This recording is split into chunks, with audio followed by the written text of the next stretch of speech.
yours.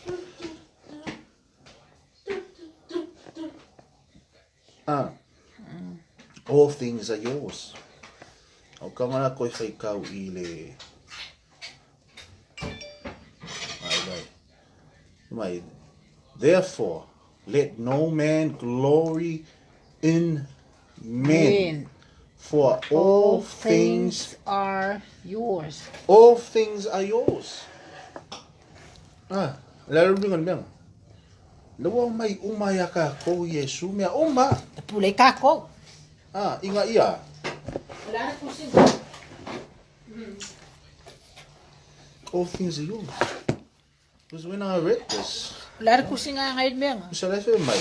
Awungi Momokor ni. Momokor ni tolo fai pelusu kasi. Lusu kasi le sa wa. Kangala su. And it's really clear because sometimes we think we should respect someone. That doesn't mean that you're going to try and glorify him. That's not correct, because Paul is saying here in 1 Corinthians 3 verse 21. Verse 21. Yeah. 1 Corinthians 3 verse 21. Ole nei aua le mita se tasi I tangata awa ole mea uma oa o towia awa o mea uma oa o towia. It's ours. It's already ours. Jesus has given it. So He's given to us. All we have to do is believe. So mea uma ye ngila langis o ours. It's ours. In the spiritual.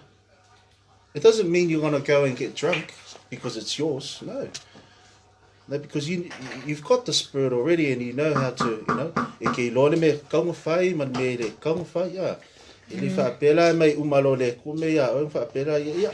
Lo wala mo koi whai, malalangi uma, lo mo mai le kua maa, uma, no. O le kan ngō mai ia le apaskolo polo, le wha le anganga, whai ngarangka. He's given us everything.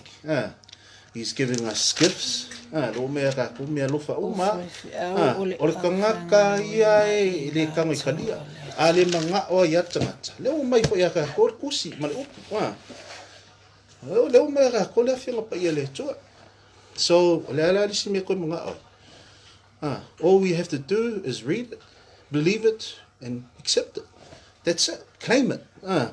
Claim it. If you know that you're going to be an apostle, and you think in your mind that you've already read the word and really studied it, and you know by faith. Kaka uma loa. So lako so sisia kaka loa. Ka use upu la fionga le kua. Ole upu. Ole ale upu loa kai loa. Po sisi kaka loa le upu ale ali loa ma fainga ka wa kulesi kangaka. Po le ale me ngaka inga ia ole ngaluenga ngale nga pa ia e fa hawa. Yeah, of course. So ole ngaluenga nga so nga apalai lo nga pa ia nga ngai. The main thing is moi lo nga pa ia. Carry on ngaluenga. Ole main thing e kaunga mol ngaka o Yesu Keriso. That's the only thing we need to get to heaven. Yeah. Afa o fai mai. O lo kari kongu ia Yesu e ke alu langi e le ongi o ngaluenga. Ele le ngaluenga. Inga im fa malusi oi. Ai le o lo ngaluenga ke alu langi o Yesu, just Jesus. E ke alu langi. O lo kari kongu ia Yesu. That's it. Awanga. Au isi ngaluenga e fai le lei. Ai ele alu o langi o ngaluenga ia. Folasi. Melanga e fa peka ko se longa mo kwa isu a ko ar kuspa ia. Mawalola ile le mawalola ile me lo fa ia mo Yesu. Na. Le ai. Lo ma kwai e kusapa nga wa e lo singa verse kasi fai upu. Ile ai fa mo la pa ia. Yeah. Men ya mea uma o kome kia sa Yeah. o kome kia sa o ngale nga pa ia o le fesoasoagi sili ga'a po le alo ka vaivai le ila ka keleiloa fesikala a ka fa'amoemoe a le agapaia Yeah. e sausa'o a le agapaia ka'usa'o aku fo'i ia e ka'u aku fo'i ia le agapaia le upu kaukala ia ia vaku a le mea kakauga fai ma le mea i lē kakauga fai ia. That's according to the scriptures you've read. Fai o umanga e su'inga le upu o laua musumusa ko le anga ia ko i le mea o umanga e su'inga. Ia, mai lola i le me leima me leanga because ngau umanga e su'inga. But fai o ngai le yo olo mala malisi mea. Ia, ole melanga kaunga e ngofo ma kam fai pea e study le upu i le kaimi ma le kaimi. Ia ia so ngi pea le anga ia oi maka ko uma ia fa pe nga on fa ali mai me kong fa but the main thing kong ia kangaka o Yesu Kristo anga ile fa nga e mawale anga pa ia ya fa ile i kar kongu mo o ia Yesu Kristo le lau ka kar kongu ia Yesu. So there's a lot of people that don't believe in the resurrection and the death of Jesus. Say the Muslims, they don't ele karikongo kamanga. So like kaulang ka ko ka waku kangakanga. Inga im fai fo inga kalia fo la ko lenga pa ia ngai karikongo fo la ko lenga pa ia. So that's why they're thinking la ku ma fa ulai ma fa wai. E ma fa fa le kangaka e ma fa e o fo ia so inga le kuspa.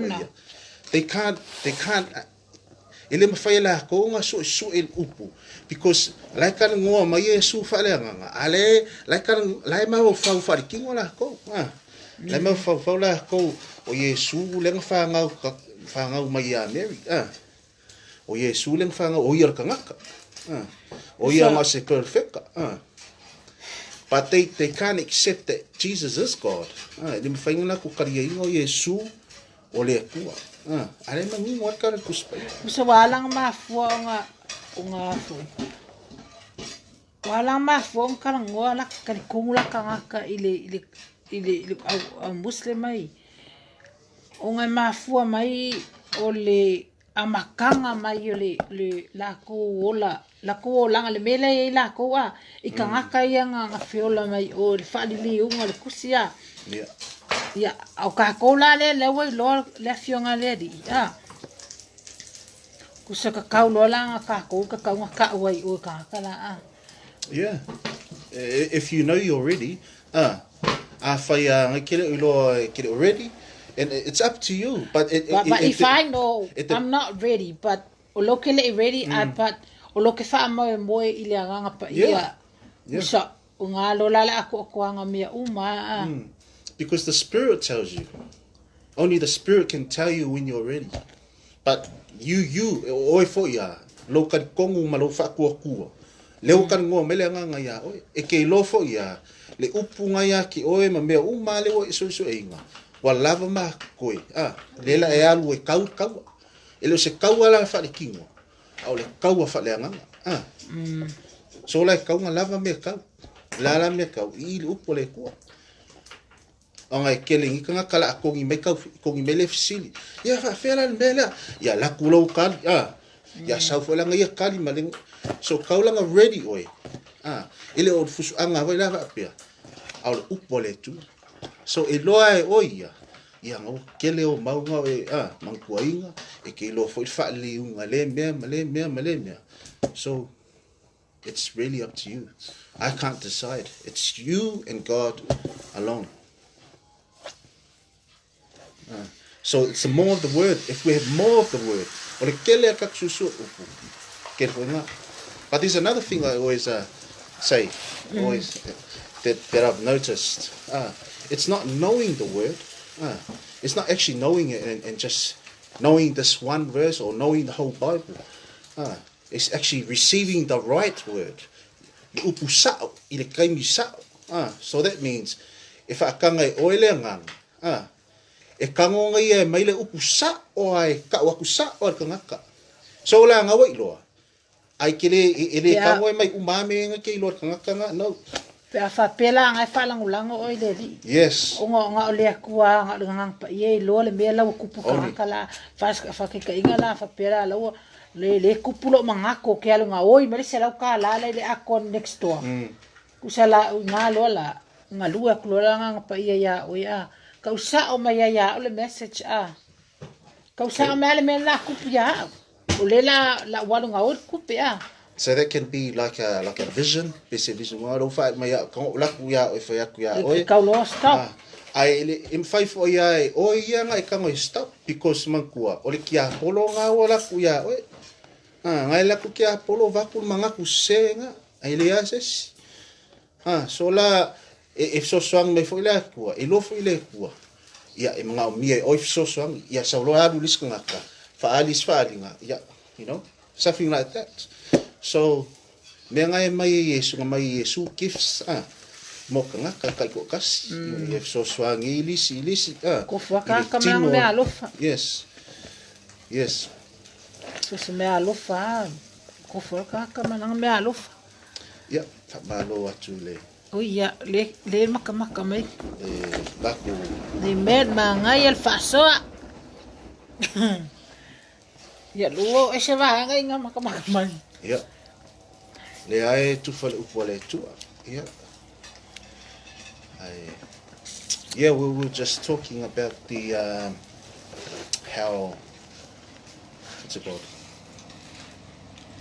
If so swani mai le nganga pa ia.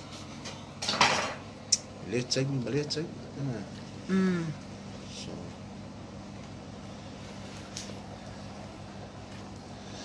wa mai tsor ni tula yeah. Yeah, it's just good to share the word of God, you know. If you tu fa 49 ne fia yeah, share for ile yeah. So I can't hold back. I need to share. So you know, yeah, if I have to mai fo ni tula ya anga le atu le tu ya ti to le wa lu atu tu artina ya la mona ni alo ala mai fo mo po lo ya ai le la fa uma ka ko live ya ma lo la vale si mai fo ya anga le atu le tu ya ti to da fa se me to yai ya God bless. Ya, lihat po ile tu sa winga tayo. Ya, mas me po ile tu nefia. Sa po Yesu. Amen.